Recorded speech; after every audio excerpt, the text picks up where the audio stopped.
கட்சிக்காரனாக தன்னை நினைத்துக் கொண்டிருக்கிறவன் பூரா ரசிகர் மன்றம் நடத்துறவன். கட்சியின் தலைவராக தன்னை கருதி கொள்ளுகிறவரும் ஒரு திரை நட்சத்திரமாக இருக்கிறாரே தவிர கள அரசியலினுடைய நுட்பங்கள் புரிந்தவர் இல்லையா. ஒரு 20 வருஷத்துக்கு முன்னாடி திரு விஜயகாந்த் அவர்களையும் நம்ம இப்படிதான் சொல்லிக்கிட்டு இருந்தோம். ஆதவர்ஜுனால ஒரு பெரிய மாற்றம் நிகழும் என்று நான் நம்பல. அதிகபட்சமாக என்னன்னா, ஒருவேளை திமுக கூட்டணியிலே செலவு பண்ணியிருக்காரு. ஆனா அவரை ப்ரமோஷன் பண்றதுக்கு தான் செலவு பண்ணியிருக்கிறாரு. எனவே அதை சரி கட்டுவதற்காக அணிமாற வேண்டிய சூழல் அவருக்கு வரும். அப்போது பயன்படுத்திக் கொள்வதற்கு ஒரு உறவு பாலமாக நாம் இப்பொழுதே சந்திக்கலாம். உடையக்கூடும் மாறக்கூடும் அப்படின்னா திரு திருமாவளவன் தாவேகா கட்சியில கூட்டணி போவார்னு சொல்றீங்களா?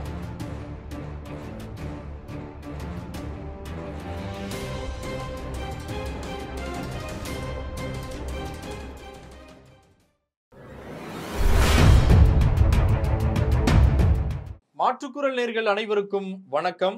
இன்று நம்முடைய அரங்கிற்கு வந்திருப்பவர் மூத்த பத்திரிகையாளர் திரு ராஜகம்பீரன் அவர்கள். வணக்கம் சார். வணக்கம். நேற்றைய தினம் தாவேகா கட்சியில ஆதவர்ஜுனா இணைஞ்சிருக்கிறாரு. உங்களுடைய பார்வையில அந்த இணைப்பை நீங்க எப்படி பாக்குறீங்க? ஆதவர்ஜுனா ஒரு பெரிய ஆளுமை கிடையாது. ஒரு தேர்தல் வியூகம் என்கிற ஒரு ஒர்க் பண்ணியிருக்கிறார், அவ்வளவுதான். தேர்தல் வியூக வகுப்பாளராக வேலை செய்திருக்கிறார். கடந்த காலங்களிலே அரசியல் கட்சிகள் எத்தனையோ தேர்தல் வியூகங்களை வகுத்திருக்கிறார்கள். அதற்கென்று தனியாக இது போன்ற ஆட்களை நியமிப்பது என்கிற வழக்கம் முன்பு கிடையாது. இப்பொழுது சோசியல் மீடியா, இணையதள வசதி எல்லாம் அதிகமாக வளர்ந்ததற்கு பின்பு அதை தனியாக கவனித்துக் கொள்வதற்கான சில ஆட்களை உருவாக்குகிறார். பிரசாந்த் கிஷோர் போன்றவர்கள்லாம் நான் தான் சில ஆட்சியவே உருவாக்கினேன் என்றெல்லாம் அவர்கள் சொல்லிக் கொண்டார்கள். ஆனால் அவரே தனியாக கட்சி ஆரம்பித்த போது மண்ணை கவக்கூடிய நிலைமை தான். அங்கே ஒன்றும் வெற்றி பெற முடியல. அப்போ தேர்தல் வியூகம் என்பது என்ன என்றால், கடந்த காலங்களிலே கலைஞர் காலத்தில், எம்ஜிஆர் காலத்தில், ஜெயலலிதா காலத்திலே, எடப்பாடி காலத்தில், எத்தனையோ காலகட்டங்களிலே கட்சியினுடைய நிர்வாக குழுவிலே வாதிக்கப்படுவதுதான் தேர்தல் வியூகம். அதாவது செயல் வீரர்கள் கூட்டம், கலந்தாய்வு கூட்டம், செயற்குழு கூட்டம், பொதுக்குழு கூட்டங்களிலே பல முரண்பட்ட கருத்துக்களை வாதிப்பார்கள். கட்சியினுடைய உள்ளரங்கங்களிலே சில விஷயங்களை வெளிப்படையாக வாதிப்பார்கள்.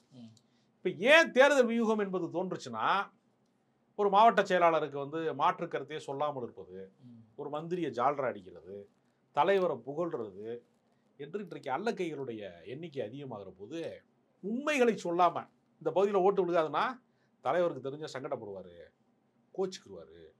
அதனால என்ன செய்யுது, தலைவரே பூராவட்டும் உங்களுக்கு தான் என்று சில பேர் பில்டப் பண்ணுவான். அப்போ கட்சியில் உண்மையான ரிப்போர்ட் கிடைக்காம இடைத்தரகர்களால் வழிமறிக்கப்படக்கூடிய சில தகவல்கள் இருந்து கட்சியின் தலைமையை ஏமாற்றிவிடக்கூடிய வாய்ப்பு இருக்கும் பட்சத்தில் அதை தெரிவிப்பதற்கு பல வகையான யூகங்களை அவர்கள் வகுக்கிறார்கள். அதில் இப்போ உளவுத்துறையோட ரிப்போர்ட்டு, கட்சிக்காரர்களுடைய மாற்று கருத்துக்கள் என்ன இருக்குது அப்படிங்கிறது பல வகையான. ஏன்னா எப்பொழுதுமே அரசியல் கட்சிகள், வளர்ந்த அரசியல் கட்சிகளுக்குள்ள 2 அணிகள் இருக்கும். மாவட்ட செயலாளர் ஒருத்தர் இருப்பார், அவருக்கு ஆதரவு அணி இருக்கிற மாதிரி எதிரணி ஒன்று இருக்கும். அதுக்கு சமமாக வளரக்கூடிய இடத்துல இன்னொரு மாவட்ட செயலாளர் ஒருத்தர் உருவாவார். ஒரு சட்டமன்ற உறுப்பினர் இருக்காருன்னா அடுத்து அவர் மந்திரி பதவியாக காத்திருப்பாரு. அவங்க என்ன செய்வாங்கன்னா இவரை பற்றி போட்டு கொடுப்பாங்க. இது மாதிரி தான் தகவல் சேரும். ஆமாம். இப்போ இவங்க ஒர்க் பண்ணுற போது என்ன ஆகும்னா, கள நிலவரத்திலே என்ன உண்மை இருக்கிறதோ அதை அப்பட்டமாக தெரிவிப்பது, அதற்கு என்ன மாற்று ஏற்பாடு செய்வது என்பது உரிய நேரத்துக்குள்ள. ஏன்னா அந்த பிரச்சனை தீர்ந்த பின்பு தகவல் தெரிவிச்சு என்ன ஆகுது, முன்கூட்டியே இந்த கட்சியினுடைய அதிருப்திகரமான இடங்கள் எங்கே இருக்காது, எந்த சமூகங்கள் வாக்களிக்க தயாராக இல்லை, யார் அதிருப்தியில் இருக்கிறார்கள், யார் ஆதரவாளர்களாக இருக்கிறார்கள், யாருக்கு என்ன செய்தால் இதை சரிப்படுத்த முடியும் என்கிற கருத்துக்களை உள்வாங்குவதற்கு தேவைப்படுகிறது. இதில் வேலை செய்கிற காரணத்தினாலேயே ஒருவர் தேர்தல் வெற்றியை தீர்மானித்து விடுவார் என்று சொல்ல முடியாது. அதுக்காக தான் நான் பிரசாந்த் கிஷோருடைய அவராலேயே வெற்றி பெற முடியலை, அவருக்கு பல பேருக்கு வெற்றிக்கு காரணமாக இருந்ததா சொல்லப்படுகிற அவருக்கு வெற்றி கிடைக்கல. அப்போ அந்த வேலை மட்டும்தான் அவர் பார்த்துருக்கிறார். இவருக்கு களப்பணியோடு ஏதாவது தொடர்பு இருக்கிறதா, கள அரசியலிலே இருக்கிறதா, இவர் ஏதாவது பெரிய கருத்தியல் சார்ந்தவரா அப்படின்னு நம்ம சொல்ல முடியாது. விடுதலை சிறுத்தைகள் கட்சியில் சேர்ந்ததனால் அவருக்கு ஒரு அடையாளம் வந்தது. துணை பொதுச் செயலாளராக அறிவித்ததன் வழியாக ஒரு அடையாளம் வந்தது. அவர் ஒரு பெரிய பொருளாதார பின்புலம் கொண்டிருக்கக்கூடிய ஒரு மார்டின் என்று சொல்லக்கூடிய லாட்டரி அதிபருக்கு மருமகனாக இருக்கிறதுனால, ஒரு கோடீஸ்வர குடும்பத்தின் பின்னணியில் இருந்து அவர் வருவதனாலையும், அவருக்கு செலவழிக்கக்கூடிய சக்தியோடு கூடியவராக அவர் இருக்கிறதுனாலையும் அவரை வரவேற்கிறார்கள் எல்லா கட்சியினையும். அதுதான் அடிப்படை. நீங்க இப்போ சொன்ன மாதிரி கடந்த காலங்கள்ல திமுக வந்து நாடக மேடைகளை பயன்படுத்தி தன்னுடைய கொள்கைகளை கொண்டு போனாங்க, அதிமுக கொண்டு போனாங்க. அந்த மாதிரி கொள்கைகளை கொண்டு போறதுக்கும் இந்த யுக்தியை வந்து இப்போ டிஜிட்டலா பயன்படுத்துறாங்க. அதே மாதிரி இப்போ கள நிலவரம் இல்லை அப்படின்னாலுமே திரு ஆதவ அர்ஜுனாவுடைய சேர்ந்ததற்கு பின், விடுதலை சிறுத்தைகளை சேர்ந்ததுக்கு பின் அவருடைய விடுதலை சிறுத்தைகளுடைய மாநாடுகளா இருக்கட்டும், இல்ல சோசியல் மீடியால உள்ள ஆக்டிவிட்டா இருக்கட்டும், எல்லாமே அடுத்த கட்டத்துக்கு சென்றதா தானே நம்ம பாக்குறோம். யாருக்கு அடுத்த கட்டம் சென்றுச்சு? விடுதலை சிறுத்தை இவர் சேர்ந்ததுக்கு பிறகு ஒரு மாநாடு ஒண்ணு போட்டாரு, அது பேசும் பொருளா மாறுச்சு. அதே மாதிரி தினமுமே வந்து விடுதலை சிறுத்தை வந்து ஏதாவது ஒரு பேப்பர்லயோ மீடியாவிலயோ பேசப்படக்கூடிய அளவுக்கு அதை அடுத்த கட்டத்துக்கு கொண்டு போனாருன்னு தான் நம்ம சொல்லணும். அப்படி சொல்ல முடியாது. அவர் சர்ச்சைக்குரிய கருத்துக்களை பேசியதாலையும் ஆளுகிற அரசுக்கு வந்து எதிரான கருத்துக்களை, திமுக அரசுக்கு எதிரான கருத்துக்களை ஆளுங்கட்சியினுடைய ஒரு கூட்டணிக்குள்ளே இருந்து கொண்டு அவர் ஒரு குழப்பத்தை விளைவித்தார், சிக்கலை விளைவித்தார், எதிர்கருத்துக்களை பேசினார் என்பதன் வழியாக ஒரு அதிர்வை உண்டாக்கினார். இந்த அதிர்வை எல்லாருமே உண்டாக்கியிருக்காங்க, இவர் மட்டும் உண்டாக்கியிருக்காரு நம்ம சொல்லவே முடியாது. இப்போ ஒரு கடந்த கால உதாரணம் சொல்றேன். அதிமுகவில் எம்எல்ஏவா இருந்துகிட்டே துக்ளக் விழாவில் பலகருப்பையா பேசும்போது அது அன்றைய காலகட்டத்தில் அதிர்வை உண்டாக்குச்சு. ஜெயலலிதா வந்து அவர் உடனடியாக வந்து அவர் ராஜினாமாலாம் செஞ்சார் இல்லையா, அவர் வீட்டில் போய் அடிச்சாங்க, கண்ணாடியெல்லாம் உடைச்சாங்க. எதுக்கு நான் சொல்றேன்னா, அன்றைக்கு வந்து எல்லா முன்னணி பத்திரிகைகள்லையும் அவர் வந்து அவருடைய அட்டை படத்தோடு அவர் வந்தார். அதே மாதிரி விஜயகாந்த் கட்சியிலேயே வந்து அதிமுகவோட சேர்ந்துலாம் இருந்தாங்க சில எம்எல்ஏக்கள். அப்ப எதுக்கு நான் சொல்றேன்னா, உடனடி பரபரப்புக்கான சில முரண்பாடுகள் என்பது எல்லா கட்சிகளையும் தோன்றும். அது அந்த நேரத்துக்கு பரபரப்புக்கு உதவும். கட்சியினுடைய நீண்டகால திட்டத்துக்கும் அதுக்கும் தொடர்பு கிடையாது. இன்னொன்று, ஒரு தவறான கருத்து, விடுதலை சிறுத்தைகள் கட்சியை வந்து ஒரு இயக்கக்கூடிய இடத்துக்கு அவர் வந்துட்டாரு, இவர் தான் மாநாடு நடத்தினாரு, இவர் தான் எல்லாம் செஞ்சாரு என்கிற ஒரு போலி தோற்றத்தை உருவாக்குறாங்க. இல்ல, அது அவரே தன்னுடைய எக்ஸ் தளத்துல ஒரு வீடியோவாக பதிவிட்டு இருந்தார் இல்லையா. அவர் என்ன செய்யறாருன்னா, இப்போ நீங்க ஊர்ல திருவிழா நடக்குதுன்னா ஒருத்தர் கூடுதலா டொனேஷன் கொடுப்பாரு. அவர் என்ன நினைப்பாரு, இந்த திருவிழாவை நம்மளாலதான் நடக்குது அப்படின்னு நினைப்பாரு. அவருக்கு டொனேஷன் கொடுக்காத வருஷத்துலேயும் திருவிழா நடக்கும். கட்சி என்பது தொடர் நடவடிக்கை. இவர் பங்கு பெறுகிற போது இவரை முதன்மைப்படுத்திக் கொள்வதற்காக தொடக்க கட்டத்தில் செலவு பண்ணியிருக்காரு. ஆனால் அவரை ப்ரொமோஷன் பண்ணுறதுக்கு தான் செலவு பண்ணியிருக்கிறாரு. ரொம்ப பேர் என்ன சொல்றேன்னா, கட்சியவே இவர் தான் நடத்தினாருங்கிற அளவுக்கு போயிட்டாங்க. ஏன்னா சொல்றேன்னா, ஜெயலலிதா அதிகாரத்தினுடைய பதவியில் உச்சியில் இருக்கும் போதே மதமாற்ற தடை சட்டம் என்கிற ஒரு பெரிய அந்த சட்டத்துக்கு எதிராக ஒரு பெரிய மாநாட்டை வந்து திருமாவளவன் நடத்தினார். ஜெயலலிதாவுக்கு எதிராக ஒரு மாநாடு நடத்துவது என்பது ஒரு எளிதான காரியம் இல்லை. ஏன்னா ஜனநாயக பண்பை தாண்டி ஒரு சர்வாதிகாரியை போல கடுமையான நடவடிக்கைகள் எடுக்கக்கூடியவர், ரொம்ப மோசமான காவல்துறையினுடைய அத்துமீறல்களுக்கு ஏவக்கூடியவர் அவர். அவரையே எதிர்த்து அரசியல் செய்தவர் திருமாவளவன். அதுபோல இந்திய அரசுக்கு எதிராக ஈழ போராட்டங்களிலே பல களம் கண்டவர் அவர். அதனால அவர் வந்து எப்பொழுதுமே ஒரு கழக அரசியலிலே இருந்து தோன்றியவர் தான் திருமாவளவன். திருமாவளவன் இன்றைக்கு கொஞ்சம் சாத்வீகமாக அல்லது சாதுரியமாக இன்றைக்கு பேசலாம். அவருடைய 20 ஆண்டு காலத்துக்கு முன்பு அவருடைய பேச்சுக்களை கேட்டவர்களுக்கு தெரியும் அவர் எவ்வளவு பெரிய அனல் பிறக்கிற பேச்சாளராக இருந்தார், எவ்வளவு அரசாங்கங்களுக்கான அதிர்வுகளை அவர் உண்டாக்குனாரு அப்படிங்கிறது கடந்த கால வரலாறு. அதனால அவருடைய தொடர் நடவடிக்கையில இவர் சிறிது காலம் வந்து பங்காற்றிட்டார் என்று சொல்லலாம், அல்லது இவர் கொஞ்ச நாள் பயன்படுத்தி கொண்டார்னு சொல்லலாம். ஆனால் இவர் ஏதோ முக்கியத்துவம் வாய்ந்தவர் அப்படின்னு சொல்றது இருக்கு இல்லையா, அது கொஞ்சம் மிகையான மதிப்பீட்டு. அப்படியெல்லாம் இல்லை. அவர் வரும்போது ஒத்தால வந்தார் விடுதலை சிறுத்தை, போகும்போது ஒத்தால வந்தார். கட்சிக்காரன்னா நீங்க வந்து நூற்றுக்கணக்கான ஆயிரக்கணக்கான தொண்டர்களின் நம்பிக்கைக்குரியவராக இருக்கிறவர்கள் மட்டும்தான் அரசியல்வாதி. ஒத்தாலா போயிட்டு ஒத்தாலா திரும்பி வந்தான்னா அது மீடியேட்டர்களுக்கான வேலை, அது அரசியல்வாதியே கிடையாது. வெகுஜனங்களினுடைய ஒரு தளபதியாக தலைவனாக இருக்கக்கூடிய ஆற்றல் வந்து ஒருத்தர் இருக்கணும். ஒரு கட்சியினுடைய ஒரு செயலாளர் போறாரு அப்படின்னா, பண உதாரணத்துக்கு சொல்றேன், அதிமுகவில் பல பிளவு நடந்தது. இன்றைக்கும் ஓபிஎஸ்க்கு பின்னாடி ஒரு கூட்டம் இருக்கு.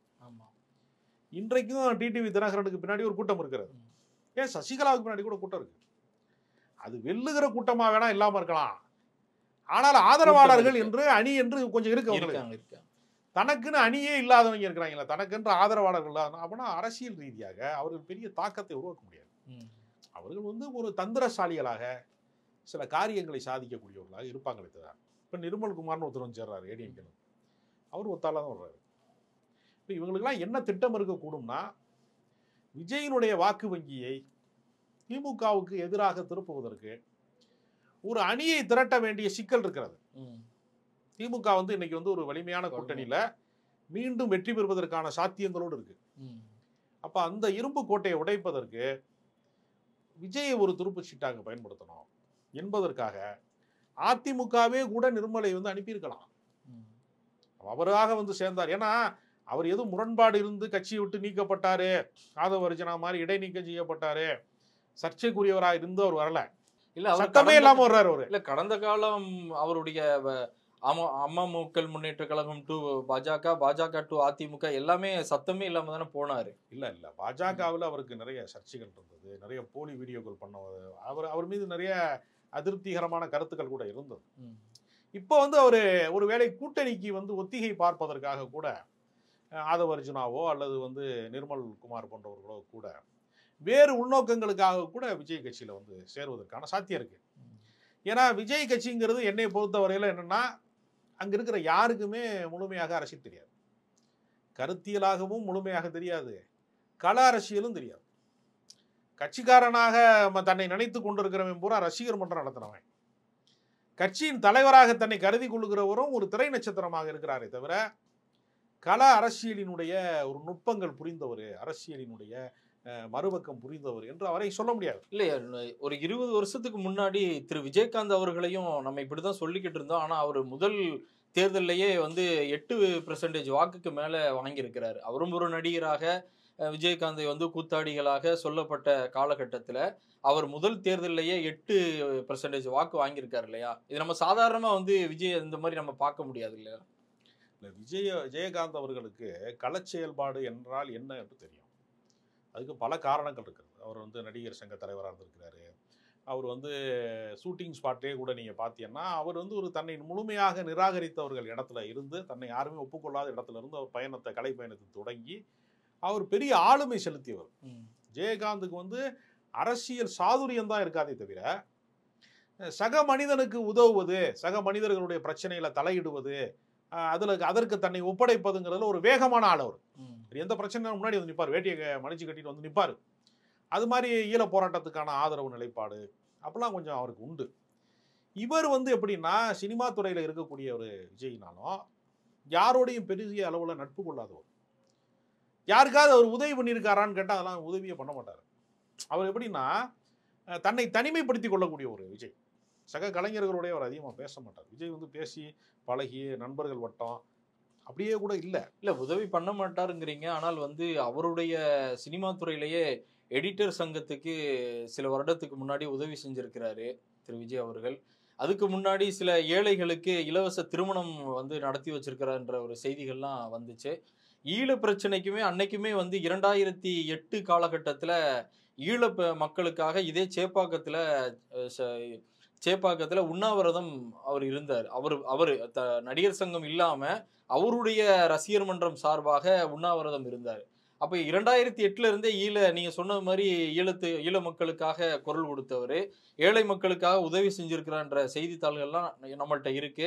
அதே போல் சில வருடங்களுக்கு முன்னாடி லைட்மேனாக இருக்கட்டும், எடிட்டர் சங்கமாக இருக்கட்டும், எல்லாருக்குமே வந்து உதவி செஞ்சிருக்கிறாரு. குறிப்பாக வந்து சென்னையில் இருக்கக்கூடிய சில ஏழைகளுக்கு ஆட்டோ வாங்கி கொடுத்து அவருடைய இதுலேயே வந்து ஆட்டோக்கள்லாம் ஓடுது அப்படிங்கிறதையும் செய்திகள்லாம் வந்துச்சு. அப்போ உதவி பண்ணிட்டு தானே இருக்கிறார். அப்போ அதிகாரம் அவர் கையில் போகும்போது அவர் இதுக்கும் மேலே உதவி செய்வார்ன்றதான் நம்ம சொல்லலாம். இல்லை, நீங்கள் குறிப்பிடத்தக்க உதவிகள் என்பது கோடிக்கணக்கான சம்பளங்கள் வாங்கக்கூடிய நடிகர்கள் எல்லாருமே அவங்களுடைய ஆதரவாளர்களுக்கு அல்லது அவர்களுக்கு வேண்டப்பட்டவர்களுக்கு சில உதவிகள் செய்வது, நன்கொடை அளிப்பது அப்படிங்கிறது ஒரு தவிர்க்க முடியாத ஒரு இடம் ஒன்று அவங்களுக்கு இருக்கும். நான் சொல்கிறது என்னங்கன்னா, ஒரு பெரிய வெகுஜன அளவில் விஜயகாந்த் அளவுக்குலாம் இவர் உதவி செஞ்சது கிடையாது. ஒருவேளை நீங்கள் கேட்கறதுக்காக சில பேருக்கு உதவி செஞ்சுருக்கலாம், சில பொது பிரச்சனைகள்லையும் அவர் ஈடுபட்டுருக்கலாம். ஆனால் ரொம்ப அளந்து எல்லாத்துலேயுமே ஸ்டெப் எடுக்கிறதுல வந்து ரொம்ப ஜாஸ்தியாக எதுலேயுமே அவர் ஈடுபட மாட்டார். அவர் பேசுகிறதுலேருந்து இன்றைக்கு வரைக்கும் அவர் பத்திரிகையாளர்களை சந்திக்க மறுக்கிறார். அப்போ எல்லாவற்றிலையுமே அவர் வந்து என்னென்னா ஒரு மீட்ரு வச்சு வேலை செய்கிறார். இந்த கட்சி தொடங்கப்பட்டு ஓராண்டு காலம் வந்து நாளையோடு நிறைவுக்கு வருகிறது, பிப்ரவரி 2 நிறைவுக்கு வருகிறது. இந்த ஓராண்டு காலத்திலேயே அவர் வெளியில் வந்த நிகழ்வே ரொம்ப குறைவாக இருக்குது. பெரிய அளவில் வந்து அவர் வந்து ரியாக்ட் பண்ணவே இல்லை. சமகால பிரச்சனைகளுக்கு உடனடியாக ரியாக்ட் பண்ணுறது தான் அரசியலில் முக்கியமானது. ஆனால் அவர் தமிழ்நாட்டில் நடக்கக்கூடிய எந்த பிரச்சனைகள் குறித்துமே அவர் வந்து பெருசாக கண்டுக்காத மாதிரி இருக்கிறார். பெரியார் குறித்து சர்ச்சைகள் நடக்கிறது அப்படின்னா குறைந்தபட்சம் வந்து மறைந்த தலைவர்கள் குறித்து வந்து அவதூறு பேசுவதுங்கிறது கண்டனத்துக்குரியது என்கிற ஒரு எக்ஸ்ட்ரா பதிவை கூட அவர் இடல. அவர் களத்துக்கு வந்து பேச வேண்டாம், அதை கூட அவர் செய்யல. அதனால அவருடைய போக்கு என்பது அரசியலை பொறுத்தவரையில ஒரு தீவிரமான போக்கு இருக்கிறவங்க மட்டும்தான் வெல்ல முடியுமே தவிர, இவர் ரொம்ப ஸ்லோவா இருக்கார், ரொம்ப நிதானமாக, ரொம்ப பின்தங்கிய ஒரு இடத்துல ஒரு மதில் மேல் பூனை மாதிரி அவர் இருக்கிறார். இந்த ஒரு பாய்ச்சல் இருக்கணும் அவர்கிட்ட, அது அவர்கிட்ட இல்லை. அது விஜயகாந்திடம் இருந்தது. இல்லை ஆதவர்ஜுனுடைய இணைப்பு, ஆதவர்ஜுனால வந்து ஒரு பெரிய மாற்றம் நிகழும் என்று நான் நம்பல. அதிகபட்சமாக வந்து என்னன்னா, ஒருவேளை வந்து திமுக கூட்டணியிலே வந்து விசிக நீடிக்க முடியாத ஒரு நிலைப்பாடு வரும் என்றால், அப்போது ஒரு உறவு பாலமாக இருந்து இந்த அணிகளை உருவாக்குவதற்கு வேண்டுமானால் அவர் ஒரு வேலை செய்யலாம். இப்போதைக்கு அவருக்கு வந்து ஒரு பெரிய பொறுப்பு இருப்பதாக நான் கருதுறேன். திரு ஆதவர்ஜுனா நேற்று தாவேக்கால இணைஞ்சதுக்கு அப்புறம் முதல் வேளையாக திருமாவளவன் அவர்களை சந்திச்சிருக்கிறாரு. அந்த சந்திப்பு எதுவும் உள்நோக்கம் இருக்கா? ஆதவர்ஜுனா வந்து கட்சியில இடைநீக்கம் செய்யப்பட்டவர். நீங்கள் என்ன இடைநீக்கம் செய்யறது, நானே கட்சி விட்டு போறேன்ட்டு அவர் போயிட்டாரு. இப்பொழுது நேற்று வந்து விஜய் அவர்கள் வந்து அவருக்கு வந்து கட்சி பொறுப்பு அறிவிக்கப்பட்டதற்கு பின்பு நான் ஆசி வாங்குவதற்காக வந்தேன் என்கிற போர்வையிலே மீண்டும் வந்து திருமாவளவன் அவர்களை வந்து அவர் சந்திக்கிறாரு. அதை திருமாவளவன் வந்து ஒரு பண்பாட்டு நடவடிக்கை, மாற்று கருத்தோடு இருக்கிறவர்கள்னா அவதூறு பேசணுங்கிற அவசியம் இல்லை, ஒரு கருத்தியலாக வந்து முரண்பட்டாலும் நம்ம வந்து சந்தித்துக் கொள்வது அப்படிங்கிறது ஒரு பண்பாட்டு அரசியல், அதை தொடங்கி வச்சிருக்கிறார் இவர் என்று பாராட்டுகிறார். நாகரிக அரசியல் என்றெல்லாம் அவர் பாராட்டுகிறார். ஆனால் அதை தாண்டி திமுக எதிர்ப்பு என்கிற ஒரு அரசியலினுடைய ஒரு ஒரு போக்கிற்கு திருமாவளவன் எதிர்காலத்திற்கு தேவைப்படுவார். விஜயினுடைய தமிழக வெற்றி கழகத்திற்கு திருமாவளவன் ஒருவேளை வேங்கை வயல் விஷயத்திலே வந்து சரியான தீர்ப்பு வரவில்லை, விசாரணை முறைகளில் ஏற்கனவே அதிருப்தியில் இருக்கிறார். எனவே அந்த பட்டியலின மக்களாக இருக்கக்கூடியவர்கள், தலித்து மக்கள், ஒடுக்கப்பட்ட மக்கள், விடுதலை சிறுத்தைகள் மீதே வந்து ஒரு வருந்தத்தக்க அளவிற்கு ஒரு அதிருப்தி ஏற்படும் என்று சொன்னால் அவர் நிச்சயமாக திமுக கூட்டணியிலே நீடிப்பது என்பது அவருக்கு சிக்கலாக மாறும். எவ்வளவுதான் ஜனநாயகத்தை பற்றி பேசினாலும் அவரை நம்பி இருக்கக்கூடிய மக்களுக்கு எதிரான ஒரு செயல்பாடு என்று வருகிற போது அவருக்கு ஒரு அது அதிருப்திகரமான விஷயமாக அது மாறும். எனவே அதை சரி கட்டுவதற்காக அணிமாற வேண்டிய சூழல் அவருக்கு வரும். அப்போது பயன்படுத்தி கொள்வதற்கு ஒரு உறவு பாலமாக நாம் இப்பொழுதே சந்தித்து வைக்கலாம் என்கிற ஒரு முன் திட்டத்தினுடைய அடிப்படையிலே இந்த சந்திப்பு நிகழ்ந்திருக்கலாம் என்கிற கருத்தும் இருக்கிறது. இல்லை அணி உடையக்கூடும், மாறக்கூடும் அப்படின்னா திருமாவளவன் தாவேகா கட்சியில கூட்டணி போவார்னு சொல்றீங்களா? இப்போது இருக்கக்கூடிய சூழ்நிலையிலே அவர் திமுக கூட்டணியில் தான் இருக்கிறார். ஒருவேளை வேங்கவயல் விஷயம் வந்து மீண்டும் ஒரு விஸ்வரூபமாக அது வெடிக்கிறது, நீங்கள் யார் மீது குற்றப்பத்திரிகையை தாக்கல் செய்தீர்களோ அவர்கள் உண்மையான குற்றவாளிகள் இல்லை என்கிற அதிருப்தி வந்து அந்த வேங்கவயல் மக்களிடம் இருக்கிறது. இது போன்ற பிரச்சனைகள் வந்து வீரியமாக வெளியே கிளம்புகிற போது ஒரு மாற்று சக்தி நமக்கு இருப்பது நல்லது, ஒரு ஆல்டர்னேட்டிவ் ஃபோர்ஸ் இருப்பது நல்லது என்கிற அடிப்படையிலே கூட இந்த சந்திப்பு நிகழ்ந்திருக்கலாம் என்பது என்னுடைய கருத்து. உங்களுடைய கருத்துக்களையும் நேரத்தையும் எங்களோடு பகிர்ந்து கொண்டதுக்கு ரொம்ப நன்றி. வணக்கம்.